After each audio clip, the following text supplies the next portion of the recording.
Un petit bijou, à seulement quelques centaines de mètres à vol d'oiseau de La Ciotat.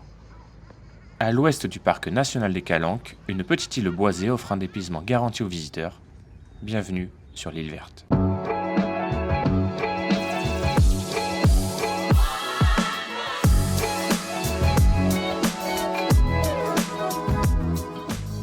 Pour se rendre sur ce paradis prisé des locaux, une seule navette. Durant l'été, elle permet aux voyageurs de rallier l'île depuis la côte en seulement 15 minutes. À la tête de la barre, on retrouve Daniel Bernard. Ancien des chantiers navals de La Ciotat, le sexagénaire effectue la traversée depuis 1987. J'ai toujours aimé la mer et puis ensuite c'est le contact avec le public.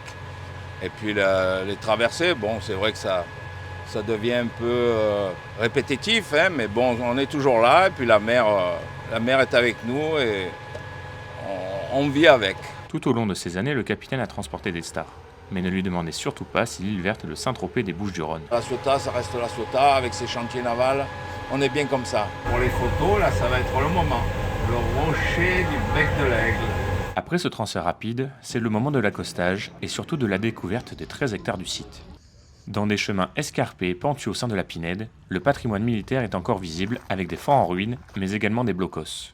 Reliés entre eux par un réseau de galeries souterraines, ils permettaient de rejoindre différents bouts de l'île. Nous avons tenté notre chance avant de rebrousser chemin. L'île verte étonne et marque par sa tranquillité. Une tranquillité qui en ce jour de forte chaleur est quelque peu perturbée par un bateau bruyant. C'est le côté naturel et tranquille, mais cet après-midi on a un beau bateau musical, donc c'est moins paisible.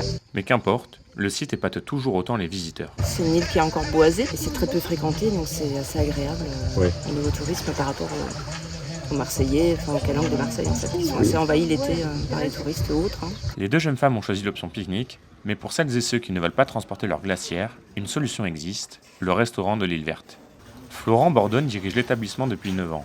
Ancien restaurateur sur le continent, il a décidé de reprendre un lieu emblématique, autrefois tenu par Louisette. C'est un cadre de vie qui est complètement différent. Travailler en short et en t-shirt toute la journée, avec des gens qui ont le temps, qui ne sont pas excités. Voilà, c'est un autre cadre de travail. La spécialité du Ciotadin, le poisson frais pêché localement et grillé au feu de bois. Il n'y a pas grand-chose à innover, non. Tout ce qui est naturel reste toujours le meilleur. On prend un poisson qui vient de sortir de l'eau, on le fait griller, tout simplement. Là, j'ai mangé un pavé de thon avec de la ratatouille et vraiment, le pavé de thon est fondant. Marseillais, Philippe aime revenir ici en famille. On avait adoré le coin pour son côté sauvage et surtout son côté ombragé. Un coin hors du temps que certains chanceux doivent maintenant quitter pour laisser place à d'autres privilégiés qui s'apprêtent à découvrir ce trésor de Méditerranée.